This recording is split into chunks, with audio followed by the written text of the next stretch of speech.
We've all been there. That meeting didn't go the way you planned. You replay it in your head. Every word, every pause, every sideways glance. You smile, but inside you wonder. Did I come across as confident or careless? Did I speak too soon or not soon enough? You reread your email 5 times, obsessing over a single sentence, rewriting, deleting, retyping. You hesitate before pressing send, as if that one paragraph could define your worth. Then night comes. You're lying in bed, but your mind is still at your desk, rewinding the day, looping the what-ifs, drowning in silent, invisible battles no one else can see. This isn't diligence. This isn't excellence. This is overthinking, and it's slowly stealing your peace, your focus, your life. But what if there was another way? Not a modern hack or a productivity trick, but a timeless rule carved from ancient wisdom. A rule to help you quiet the noise, to silence the self-doubt, to finally let go. The Stoics had it, and once you understand it, everything begins to change. Section 1. Identifying the trap. Marcus Aurelius once wrote in his Meditations, "You have power over your mind, not outside events. Realize this, and you will find strength." But in the modern world, we often forget this. We try to rewrite the past in our heads, as if regret could somehow change what was said in that meeting. We try to predict the future, as if worrying more might prevent what we fear. This is the trap. Overthinking isn't awareness. It's self-torture disguised as responsibility. It's our mind reaching out for control where there is none to be had. It drags us away from the only place where life actually happens. The present moment. And worst of all, it gives us the illusion that we're doing something useful. But the Stoics saw through this illusion thousands of years ago. They taught us a clear, piercing truth. Focus only on what is within your control. Let go of the rest. Simple words, but within them lies the freedom you've been chasing.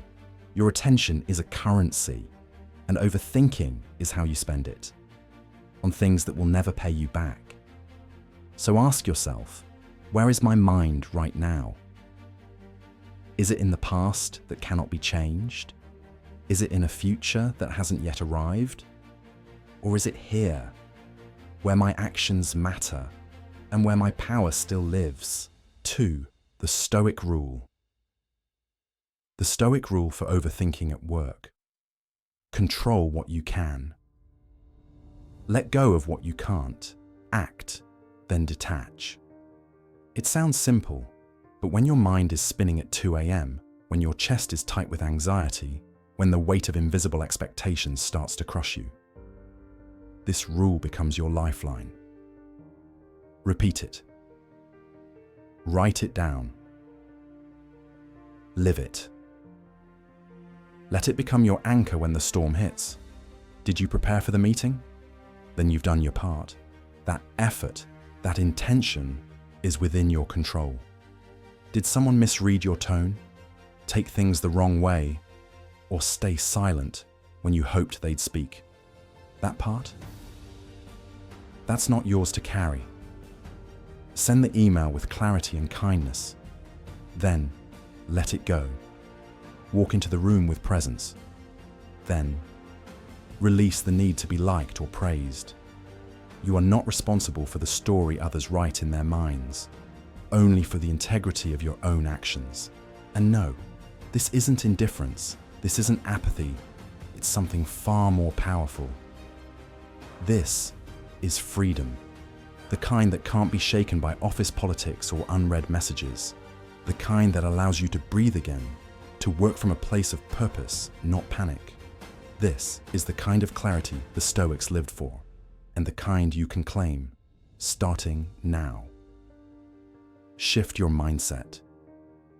Epictetus once said, "It's not things that upset us, but our judgments about them. Let that sink in. It's not the meeting, not the silence after your presentation, not the unread message or the glance that lingered too long. It's your interpretation of it. Overthinking is your mind writing stories with no evidence, a whisper that says, "You should have done better." They probably didn't like that. What if this one mistake ruins everything? But the Stoic response is different. It doesn't spiral. It doesn't beg for reassurance. It stands tall and says, "What happened, happened. What's next is my choice." You're not a passive character in this story. You're the author. And right now, you get to turn the page. So breathe, reclaim your power, and move forward, not with fear, but with focus. Practical Stoic exercises. Now, here's how you live the rule, day by day. 1. Pause and ask, is this within my control? If the answer is no, release it like smoke into the wind. 2. Take the next best action. Don't spiral, don't freeze. One clear step forward beats 100 imagined outcomes. 3. Practice negative visualization. Yes, picture the worst. Face it in your mind, calmly, without fear. Ask yourself, if it did happen, would I still endure? And the answer you'll find is yes. 4. End your day with a Stoic review. Not to judge, but to grow. Ask, what did I do well? What could I improve? What burden must I now release? Because if you don't release it, your mind will carry it through the night. But if you do, you make room for clarity, presence, peace. 5. Reclaim your inner stronghold. The world will always pull at you. Emails, expectations, unspoken tension in rooms full of smiles. It will demand more than you can give. It will press on your insecurities like bruises that never healed. And your mind, it will try to protect you with overthinking. Because that's what minds do when they're afraid.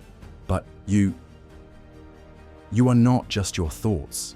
You are the awareness behind them. And the Stoics knew this. They trained for this. To live in a world they could not control, yet remain unshaken within. So reclaim your stronghold, not outside, not in titles or likes or praise, but in here. The space between the thought and the action, the breath before the response, the silence where your power lives. No one can take your peace unless you hand it to them. Overthinking will knock. It always does. But now you know. You don't have to answer. You act, you let go, and you rise. Work will always bring challenges. But overthinking is not solving them. It's multiplying them in your mind. Remember the Stoic rule, control what you can. Let go of what you can't. Act, then detach. In this, you will find not just productivity, but peace.